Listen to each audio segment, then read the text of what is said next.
Hey guys, আসসালামু আলাইকুম। কেমন আছো তোমরা সবাই? আজকে কলেজের মধ্যেই শুরু করতেছি ব্লগটা, কারণ আজকে আমাদের ভূগোলের এক্সাম আছে একটা, সেজন্যই আজকে কলেজে আসছি। বাট কলেজে আসার পরে জানতে পারি যে ক্লাসটা নাকি নাও হতে পারে। যাই হোক, দেখা যাক। স্যার আমাদের সবাইকে ডাকছে এই রুমের মধ্যে, তো সবাই এখানে বসে আছে।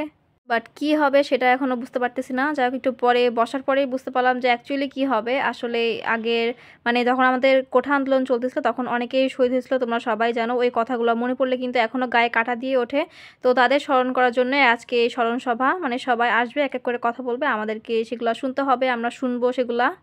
এই জন্য আজকের এক্সামটাও ক্যান্সেল করা হয়েছে। যাই হোক, এই কথাগুলো তোমরা একটু শোনো।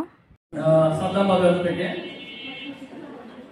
পরবর্তীতে যখন হচ্ছে আমাদের আমরা যখন চৌরাস মোড়ের দিকে যাই, চৌরাস মোড় থেকে অতর্কিত ভাবে 3:30টার পর 3:45-এর দিকে আরো আনুমানিক তখন হচ্ছে ছাত্রলীগ আমাদের উপর প্রথম দফা হামলা করতে আসে।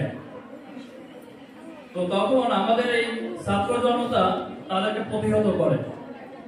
এইভাবে করে 3 দফা ছাত্রলীগ আমাদেরকে।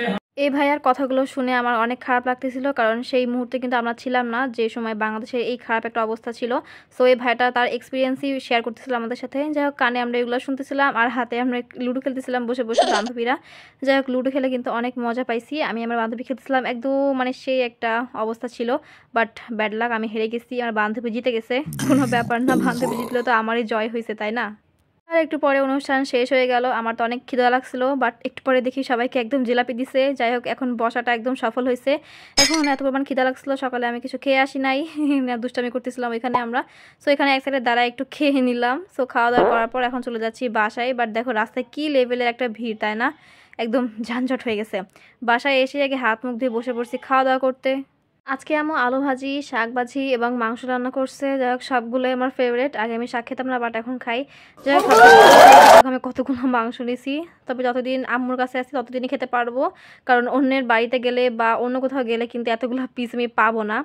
যাই হোক, খাওয়া দাওয়া করার পর একটু ঘুমাইছিলাম, বাট ঘুম থেকে উঠে দেখি আব্বু যেগুলো নিয়ে আসছে পাউরুটি দিয়ে মাখন দিয়ে, এটা কিন্তু খেতে আমার খুবই ভালো লাগে। আমি ছোটোবেলাও খেতাম। আর আগের দিন একটা চকলেট কিনছিলাম, এখন সেই চকলেটটাও আমি এখন খাবো। চকলেট খেতে আমার খুবই ভালো লাগে। চকলেট খেতে খেতে তো দাঁতগুলোতে একদম পোকা ধরে ফেলছি আমি। অলরেডি দাঁতে অনেক পোকা ধরা, তাও খাই, কোনো লজ্জা নাই, দেখছো? আর একটু পরেই দেখি বিরিয়ানি নিয়ে বসে পড়ছি আমি, কারণ আব্বু বিরিয়ানি আনছিল, আমি খেয়ালই করি নাই, একদম নোটিস করি নাই সিরিয়াসলি। আবার বসে পড়ছি কারণ ঘুম থেকে ওঠার পরে আবার ক্ষুধা লাগছে, তাই দেখো দেখতে কত ইয়ামি লাগতেছে না? এখন আমি খাবো আবার ঠুসে ঠুসে। যাই হোক, আবার রাত হয়ে গেল। রাত্রে এখন এই রুটি খাচ্ছি। তোমরা এখন ভাবতে পারো এখানে এই রুটি এইভাবে কেন রাখা। আসলে রুটিটা আম্মু বানায়নি, এটা বাইরে থেকে কিনে আনছে আব্বু। আম্মু সবসময় বাড়িতেই বানায়, তো ভাবলাম আজকে একটু বাইরে থেকেই খাই।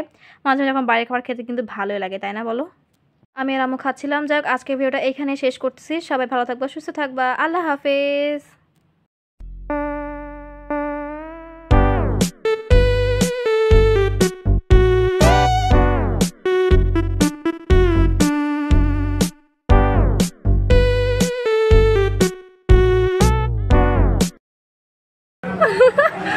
ব্লগে দেওয়া তো লাগবে।